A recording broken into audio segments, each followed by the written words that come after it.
श्री राम जी का विवाह और राज्याभिषेक दोनों ही शुभ मुहूर्त देखकर शास्त्रों के अनुसार विधि पूर्वक संपन्न किए गए थे। फिर भी न तो उनका वैवाहिक जीवन सुखद रहा और न ही राज्याभिषेक पूर्ण हो सका। विवाह के तुरंत बाद उन्हें वनवास मिला और राज्याभिषेक के दिन ही उन्हें राजमहल की जगह वन की ओर प्रस्थान करना पड़ा। यह सब विधि का विधान था। जब इस दुखद परिस्थिति का कारण पूछा गया तो महर्षि वशिष्ठ जी ने कहा, सुनहु भरत, भावी प्रबल बिलखी कहे मुनिनाथ, हानि लाभ जीवन मरण यश अपयश विधि हाथ। हे भरत, भावी बहुत बलवान होता है, हानि लाभ जीवन मरण यश अपयश सभी विधाता के हाथ में है। मनुष्य चाहकर भी भाग्य को नहीं बदल सकता। श्री राम जो धर्म के मूर्तिमान स्वरूप हैं, जिनके जीवन का प्रत्येक क्षण मर्यादा और सत्य की मिसाल है, वे भी अपने भाग्य को नहीं टाल सके। उन्हें वनवास मिला, पत्नी सीता को खोना पड़ा और अंत में उन्होंने स्वयं सरयू में जल समाधि लेकर अपनी लीला का समापन किया। श्री कृष्ण जिन्हें योगेश्वर कहा गया, जिन्होंने गीता में कर्म ज्ञान और भक्ति का मार्ग बताया, वे भी अपने कुल के विनाश को नहीं रोक सके। उनके यादव वंश में आपसी कलह से एक दूसरे का संहार हुआ। महादेव शिव जो महामृत्युंजय के अधिष्ठाता हैं, वे भी अपनी प्रिया सती की मृत्यु को नहीं रोक सके। त्रिकालदर्शी होकर भी वे विधि के विधान को नहीं बदल सके।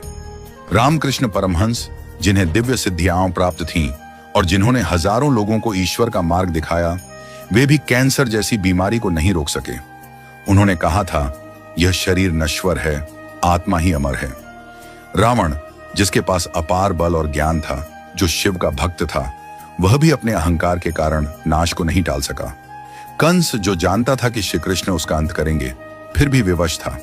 इन सभी घटनाओं से यही सिद्ध होता है कि मनुष्य अपने जन्म के साथ ही जीवन और मरण, यश और अपयश, लाभ और हानि, स्वास्थ्य और रोग, शरीर का स्वरूप, परिवार, समाज, देश और स्थान, इन सब का निर्धारण करके आता है। मनुष्य को यह भ्रम होता है कि वह सब कुछ नियंत्रित कर रहा है, लेकिन वास्तव में सब कुछ ईश्वर के संकेत से ही चलता है। इसीलिए साधक को चाहिए कि वह मन, वचन और कर्म से सहज, सरल और सदाचारी बना रहे, सदैव प्रभु का स्मरण करता रहे और अपने कर्तव्यों को श्रद्धा और निष्ठा से निभाए। मुहूर्त न जन्म के लिए तय होता है, न मृत्यु के लिए। जब जन्म और मृत्यु ही निश्चित नहीं होते, तो बाकी सब कुछ क्षणिक और अस्थायी है। केवल प्रभु का नाम ही शाश्वत सत्य है। इसलिए सदैव ईश्वरमय रहो और आत्मा को परमात्मा के निर्देशों में लीन कर दो। यही सच्चा जीवन है। नियति को स्वीकार करना और प्रभु में समर्पित रहना।